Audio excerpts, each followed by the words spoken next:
Hey everyone, it's me, Arthur Kade, welcoming Raymond Cruz to Behind the Velvet Rope. Make sure to check out Cleveland Abduction on Lifetime, May 2nd at 8 p.m., the story of Ariel Castro and the dastardly things he did. But he's a good guy. So he says.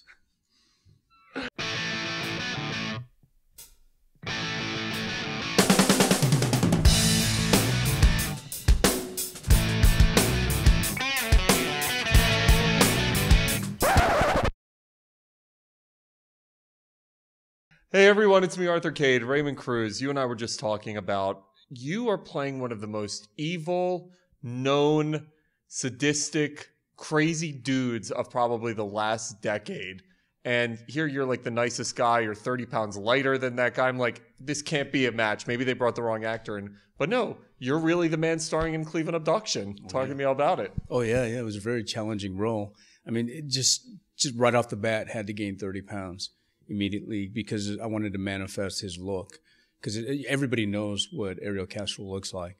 So to recreate that, you have to go through the transformation. Then with hair and makeup, we did a good job. The fascinating thing is Ariel Castro is one of those guys who is notorious. I mean, you could mention his name probably to anybody on the street. And even if it doesn't click right away, you tell them about the Cleveland Abduction, and right away they're like, oh my God. Yes. When you have to create, this isn't a fictional character, when you have to dive into that mind and bring that to life, talk to me about that. I think it's much difficult to play someone who actually exists because there's so many details that people are already aware of.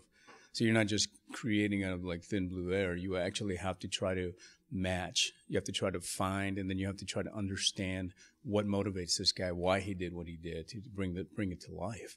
So it was a lot of painstaking work, hundreds of hours of analysis and research before I ever uttered one line. You were and hundreds of hours of eating. I don't know which, the one is bad, but the other one is good. Yeah. You were telling me you had to gain all this weight in 2 weeks. How do you gain 30 pounds in 2 weeks? McDonald's, Popeyes, pizza, ice cream, and no exercise. You just eat constantly. You eat junk food, lots of chips, whatever you want, but huge amounts. Copious amounts, hamburgers, hot dogs. You just eat whatever you want, and you don't exercise, you'll get fat fast. So Lifetime, if you're looking for a big, goofy Jewish guy who does something, I'm in for the role. I'm all about that. This is a fascinating individual because you and I were just talking before we went live. This is a man who lies for a living. I mean, to be able to hold women hostage for a decade it's mind-blowing. It doesn't even seem real. Talk to me about bringing those layers to life, because this is a guy who you were telling me lies in court, lies probably to every single person he's ever met. How do you get into that, into those layers? Well, think about the huge manipulation. First of all, he has women held hostage in his house in separate rooms where they didn't even know they were there. And the huge deception. And at work, his neighbors, no one had a clue. Everybody, if you asked any of his neighbors or people who knew him, they'd say, oh, he was a nice guy. Some people said he was a little odd, a little strange. And I was fortunate because I got to talk to our driver on the movie was actually his boss at the bus company he worked at. That's insane. So she gave me a ton of insight into him. She thought he was bipolar. And she said, he exhibited some really strange behavior. So, but the idea that someone goes through 11, this was 11 years. It's insane. It's not a month. It's not a week. It's 11 years where every day he had to manage this. So he was a huge manipulator. And then if you look at the court records, the documents, the statements, his lies, they're all on tape. He's I've never hurt these girls. They love me. They wanted to be there. I mean, this is ridiculous. He had them chained and bound and gagged, and he routinely abused them every day. Whenever you play a character like this, I automatically think of Heath Ledger and the Joker. And the reason I do is because to get into a mind of someone that sadistic, you have to bring yourself to that level. Right. Was it difficult for you to get in and out of character as you were playing Ariel? Once you're there, it's not difficult because you kind of exist there for the period of time that you're doing it. So the good thing about it was my wife was happy because she's like, you're going to be gone, right? I was like, yes. She goes, okay, fine, go. So I was in Cleveland the whole time when I worked on it. And then letting it go was odd because you still have this energy, this thought process where it's not you anymore. because you're thinking, once you achieve the thought process of the character, you're looking at things differently. You're thinking about things differently. I'd have dreams about, in terms of the character, and like his point of view is ridiculous. And it's so dark. Do you look at this situation, because we were all probably glued to the TVs back then, watching whether it was CNN or Fox or MSNBC, whatever it was, and we had our certain opinions on here's what's going on. But as you dive into this deep detail of what was happening, were there things that you took out of that, learnings, things that maybe you misunderstood, didn't know about, that a light bulb went off? Of course. What you're getting from the news media is a lot of, sensationalism. So you're hearing about the torture, the abuse. But you got to remember, this went on. He had relationships with these women for 11 years. He even had a child with one of them that they raised till about the age of 5 or 6 before they escaped. And, I was trying to figure out why someone would do this. And, at his very young age, he himself was a victim of abuse, of sexual abuse. So, then you start to figure out the psychology behind it. Like, was he trying to recreate it to fix himself? And you have to try to understand, like, what sort of torment was he going through to visit this abuse on someone else? So again, there's a lot going on there. It's not like, people aren't just, I'm bad, I'm evil. There's a lot there to figure out what drives them. There's a foundation behind it. Oh, yes. And speaking of foundation, you and I were just talking. You've been on some of the coolest shows on television. Major Crimes. You're on Major Crimes. Yes. Breaking Bad. You had an arc. Talk to me about when you get to work on these types of shows. And obviously, Cleveland Abduction now is on Lifetime, and Lifetime's killing it with all their movies. When you get to work on these shows and with some of these talents like Bryan Cranston, Keira Sedgwick, I mean, we were just talking, it's got to be such a cool experience. Oh, man, are you kidding? But even the people behind the scenes like Vince Gilligan, James Dove, the creators of these shows, the fact that they trust you to bring these characters to life, and they give you this wonderfully written material to go play with. And then you get to work with these great actors. It's a dream. This is the dream part of acting. Yeah. When you look at television right now, and I'm blessed to speak to some of the great names on the forum, and you always ask, what has made the golden age of television right now? You and I were just talking about it. Every single actor and actress is trying to land that Walter White role, to take their career 5 levels higher. What is it that's making television so strong right now?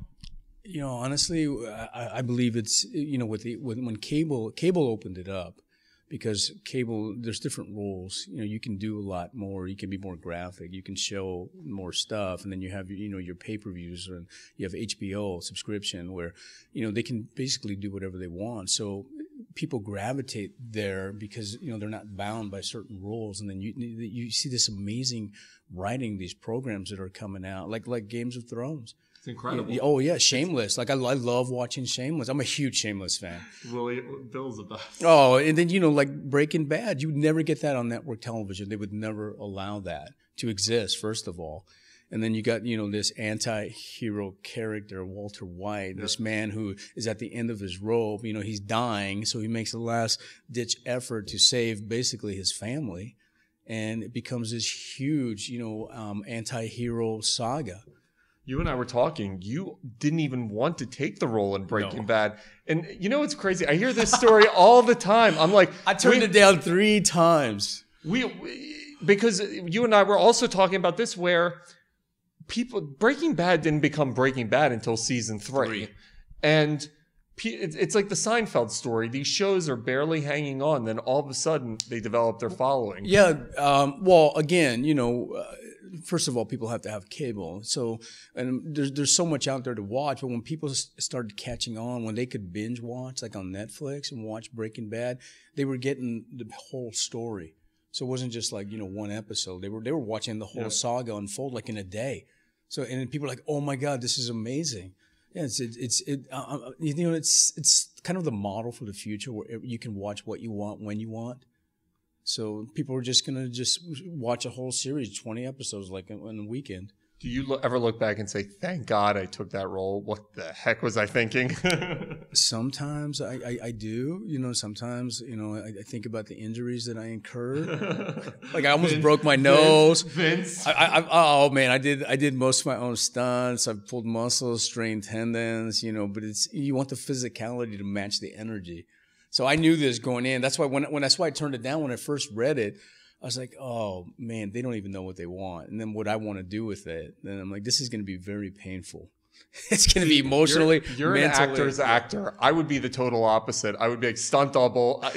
I'd say my lines and go Stunt go doubles are great. Oh, I have a great stunt double. His name's Jose Vasquez, and this guy's amazing. He does the most incredible stuff. We did all the fight scenes in Breaking Bad. And Jose, it'd be like, Jose, go do the long shots. I got this. We'd figure it out. But we wanted the violence to match the characterization. So it had to be really dirty. Have you watched the fight scenes in Breaking Bad? This is television. It looks cable. It looks amazing. movie And it was. It looks painful because it was.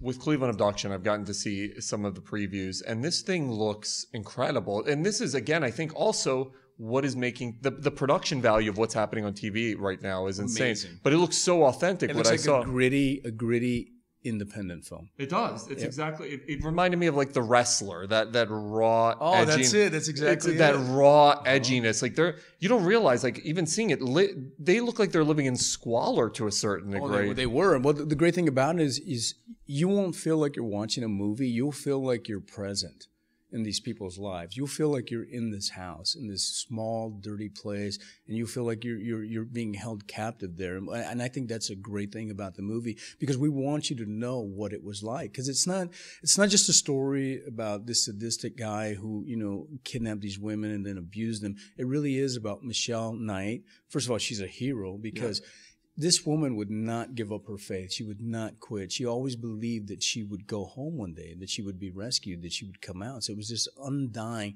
faith in God and the fact that maybe she would see her son again one day. And she was heavily involved in the project, you were saying as well. Yes, we're very fortunate because Michelle allowed us to have access to her. I was able to speak with her to get a lot of insight into the character and their relationship.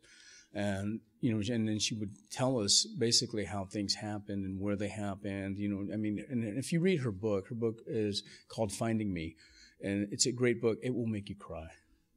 When you're dealing with her, I think about it, and it seems surreal to think being captive for 11 years. Mm-hmm. How is she now? Does she come off completely normal? Are there obviously there's psychological effects, but are they visible? What is she like now? She has very visible damage. Her eyesight is screwed up from being held in darkness. Her hearing is messed up. It's just weird, like she's nervous. You can't blame her. No, I don't think any of us. It's essentially like being. And this is probably a bad comparison, having never had either, but probably something like a POW camp. Something insane. Being tormented every day. Unbelievable. It's like being in prison, but being tormented every day. So it would be worse than being locked up in jail. I can't wait to watch this. I was so captivated by this whole situation. I'm one of the binge watchers of news when stuff like this happens, and I'm so fascinated to see. Well, when it came out, it was weird. You got some kind of weird understanding that this man kidnapped these women and he held them. But when you find out the details, when you watch the movie, you're going to be so surprised.